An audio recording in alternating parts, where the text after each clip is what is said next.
જનતા party પાસે 3-4 મુદ્દા મહત્વપૂર્ણ છે. નંબર 1 તો એની પાસે સંગઠન શક્તિ છે, જે પેજ પ્રમુખ થી માંડીને બૂથ પ્રમુખ સુધીનું છે. બિલકુલ.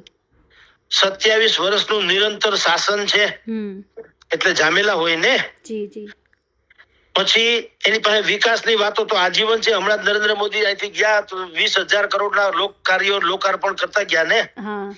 એ ક્યાં શું એ બધી ડિબેટનો વિષય પર છે તો ખરું. જી જી જી. બાકી ઘટતા હતા એ ઓસી એટલે યુસીસી અને SIR, નવી મતદાર સુધારણા યાદી અને યુનિફોર્મ સિવિલ કોડ.